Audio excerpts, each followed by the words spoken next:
Hello student of class 8. Today we start your chapter number 14, that is factorization. तो इसके पहले आप लोग एल्जेब्रिक एक्सप्रेशन किए हैं जिसमें आपने फैक्टराइजेशन के बारे में पढ़ा है ना। तो व्हाट इज़ फैक्टराइजेशन? तो to write the given expression in the form of product is called factorization. किसी भी एक्सप्रेशन को प्रोडक्ट के फॉर्म में लिखना ये उसका फैक्टराइजेशन कहलाता है। ओके, जैसे एग्जांपल यहाँ पर देख सकते हैं आप 5xy। 5xy को कैसे लिख सकते हैं? 5 इंटू एक्स इंटू वाई। तो 5x और y जो है 5xy का फैक्टराइजेशन है, फैक्टर है। 2x प्लस 4 लिख सकते हैं 2 इंटू एक्स प्लस 2 इंटू 2। यहाँ पे 2 कॉमन निकल गया तो क्या बन गया? 2 इंटू अंडर ब्रैकेट में बच जाएगा x प्लस 2। 2 और x प्लस 2 इसका फैक्टर है ना। वैसे 3 इंटू एक्स प्लस 2 है तो 3 इंटू एक्स तो 3 और x एंड x प्लस 2, तो तीन फैक्टर हो गया 3x and x plus 2। Okay, तो इस तरह से अपन का फैक्टराइजेशन कर सकते हैं। उसके बाद नेक्स्ट है आपका इसमें कि कॉमन फैक्टर कैसे निकालते हैं। तो पहले हम जितने भी जो भी एक्सप्रेशन गिवन रहता है उसको हम उसके प्रोडक्ट फॉर्म में लिखते हैं and then we take common निकालने जानते हैं जो सब में उसको कॉमन कहते हैं। जैसे एग्जांपल दिया है कॉमन फैक्टर आप 2x एंड 2x प्लस 4। तो 2x का क्या हो जाएगा? 2 इंटू एक्स। 2x प्लस 4 लिख सकते हैं 2 इंटू एक्स प्लस 2 इंटू 2। तो इन दोनों में क्या कॉमन है? इन दोनों में कॉमन क्या है? 2 बाहर हो जाएगा तो हो जाएगा x प्लस 2। सेकेंड का फैक्टर क्या हो गया? 2 इंटू एक्स प्लस 2। इन दोनों में क्या कॉमन है? What is common in this दो? इन दोनों में कॉमन है 2। तो common factor of this two expression is 2।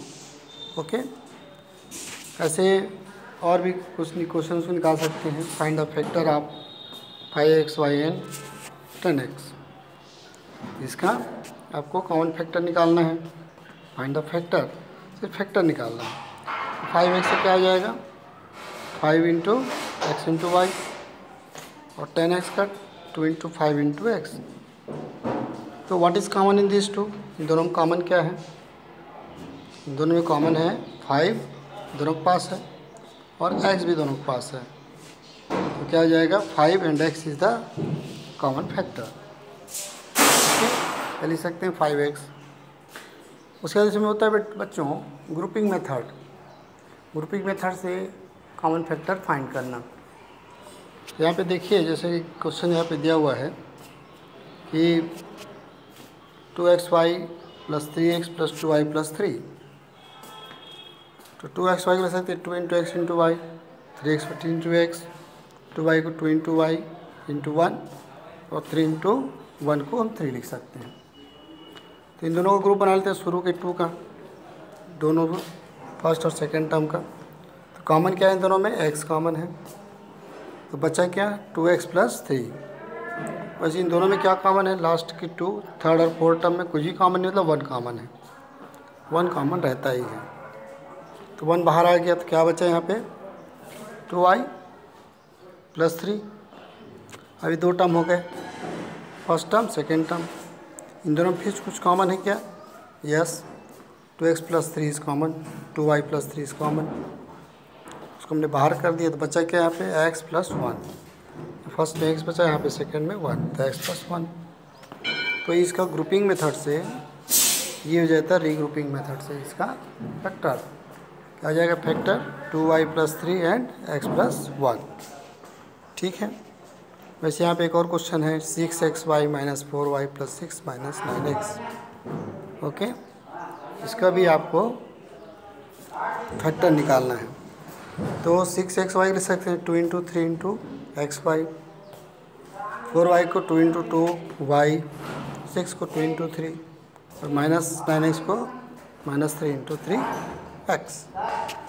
इन दोनों में कॉमन क्या है? शुरू के 2 कॉमन, 2 भी कॉमन और y कॉमन, 2y बाहर कर दिए, बचा क्या? 3x minus 2।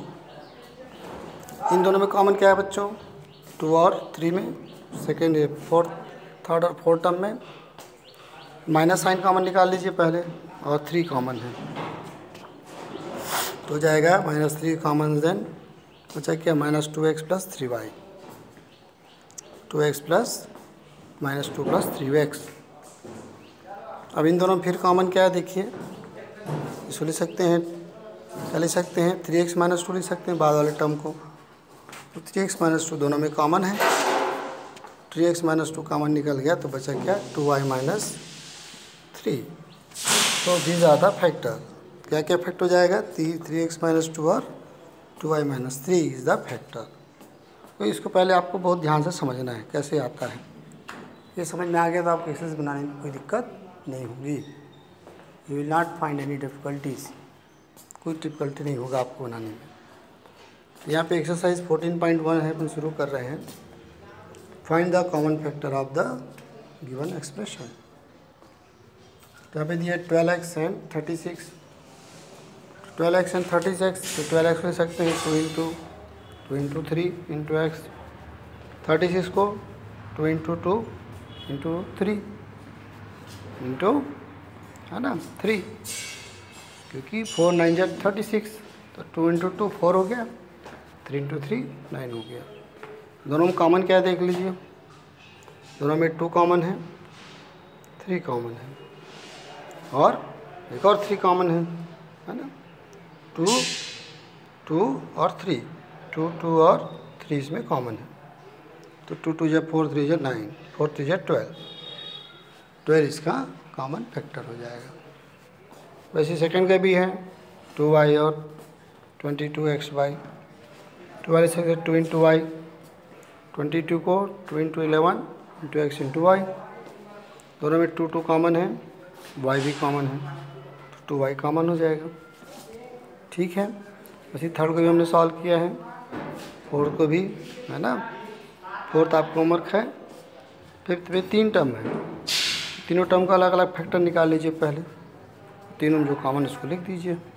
ओके, वैसे इसमें 6 7 को हमने होमवर्क दिया है, 8 में भी 3 टर्म दिए हुए, तो बहुत सिंपल हो गया। तो एक से उसको क्या क्या क्या करना है, तीनों को फैक्टराइज कर दीजिए अलग अलग, दोनों में जो कॉमन उसको निकाल दीजिए, तो उसका कॉमन फैक्टर हो जाएगा। ठीक है, तो उसके बाद क्वेश्चन नंबर 2, इसे वही करना है, फैक्टराइज द फॉलोइंग एक्सप्रेशन। तो इसमें कॉमन निकाले करना है आपको, है ना। जैसे दिया है 7x माइनस 42, 7x माइनस 42, 7 को लिख सकते 7 इंटू एक्स, 46 को 7 इंटू 6, दोनों में कॉमन क्या है 7, बचे क्या x माइनस 6। तो 7 and x minus 6 is the factor of this given expression. Okay, ठीक है। इसी प्रकार से हमने सेकेंड को भी समझाया, थर्ड फोर्थ होमवर्क दिया है, फिफ्थ हमने समझाया है, इसको समझ लीजिएगा तीनों का फैक्टर है, और 6 भी हमने समझाया है इसको, है तो इसका भी आप फैक्टर निकाल सकते हैं। ठीक है, 8 को भी हमने सॉल्व किया है। ठीक है, देखिए 7 को सॉल्व किया, 8 को सॉल्व किया, 9 को भी हमने सॉल्व करके आपको बता दिया। जैसे 9 दिया है, इसमें 9 में क्या है, 9 में X square Y Z X Y square Z X Y Z square, पहले फैक्टर कर दीजिए तीनों का अलग अलग। देखते तीनों में कॉमन एक्स है, वाई भी कॉमन है तीनों में, और जेड सबके पास है एक एक, तो एक्स वाई जेड कॉमन निकल जाएगा। तो फर्स्ट क्लास क्या बचा एक्स, सेकेंड के बाद बचा वाई, थर्ड के बाद जेड, तो X plus Y plus Z. तो इसका फैक्टर क्या हो जाएगा X Y Z into X plus Y plus Z. ठीक है, 10 को हमने होमवर्क दिया, इसको बना के देखिए। क्वेश्चन नंबर 3 दिया फैक्टराइज, इसको भी फैक्टराइज करना है आपको। फैक्टराइज करना है कि पहले इसमें ग्रुपिंग मेथड, रीग्रुप करना है आपको, ग्रुपिंग करना है। 4 टर्म्स दिए हुए हैं, है ना, ध्यान से समझिए इसको। 4 टर्म है, 1 2 3 4। तो फर्स्ट 2 टर्म का हमने पेयर बना लिया। ठीक है, फर्स्ट 2 टर्म का हमने पेयर बना लिया, और इनका भी पेयर बना लिया। देखते हैं दोनों में क्या कॉमन है, दोनों में एक्स कॉमन है, तो एक्स प्लस वाई बचा। इन दोनों में कॉमन है 8, अंदर में बचा एक्स प्लस वाई। फिर 2 टर्म है हो गया बच्चों, ये दोनों टर्म फिर क्या कॉमन है X plus Y. X plus Y common है तो रिमेनिंग टर्म क्या हो जाएगा, एक्स प्लस 8। इसका फैक्टराइजेशन क्या होगा, एक्स प्लस वाई और एक्स प्लस 8। ठीक है। इस प्रकार से क्वेश्चन नंबर 2 है 15xy minus 6x plus 5y minus 2। तो इन दोनों टर्म का हमने ग्रुप बना लिया, इनका ग्रुप बना लिया। क्या लिख सकते हैं, 3 × 5xy, 2 × 3x, 5y × 1, 2 × 1, है ना। शुरू दो टर्म में कॉमन क्या है, 3y, 3x कॉमन है तो बचा क्या, 5y माइनस 2। ये दोनों टर्म कॉमन, कुछ कॉमन नहीं मतलब 1 इज़ कॉमन तो 5y माइनस 2। ये दो टर्म हो गए, फर्स्ट टर्म सेकेंड टर्म, दोनों में कॉमन क्या है, 5y माइनस 2, उसको मैंने बाहर कर दिया तो बचा क्या, 3x प्लस 1। ये इसका फैक्टर हो जाएगा, क्या क्या हो जाएगा factor, 5y minus 2 and 3x plus 1। Third और फोर्थ आपका होमवर्क है? और ये लास्ट में हमने फिफ्थ को समझाया है, z minus 7 plus XYZ minus XYZ, है ना। क्या दिया है, z माइनस 7 और 7/XY माइनस XYZ। शुरू दो टर्म में z को ले सकते हैं z × 1, 7 को ले सकते हैं 7 × 1 और ये जाएगा आपका 7XY एंड XYZ। तो में कॉमन क्या बच्चों, 1 इज़ कॉमन तो बचा क्या, z माइनस 7। इन दोनों कॉमन है XY, माइनस साइन भी कॉमन निकाल लेते हैं, माइनस 7XY बचा क्या, माइनस z प्लस 7। लेकिन इसको हम क्या ले सकते हैं फिर से, 1 × z minus 1 and minus XY z minus 7। दो टर्म हो गए। अभी दो टर्म में कॉमन क्या है, दोनों टर्म में कॉमन क्या है, z माइनस 7 इज़ कॉमन, बचा क्या 1 माइनस XY। तो इसका फैक्टर हो जाएगा z माइनस 7 × 1 माइनस XY। तो इस तरह से इसको समझना है आपको, और बहुत ध्यान समझना, नहीं समझ में आया तो यू कैन कॉल मी, आप मेरे को कॉल करके पूछ सकते हैं कि सर ये कैसे हुआ। इन सबको आप अपनी नोटबुक में नोट कीजिए और थ्रू व्हाट्सएप होमवर्क सेंड कीजिए। Okay, thank you.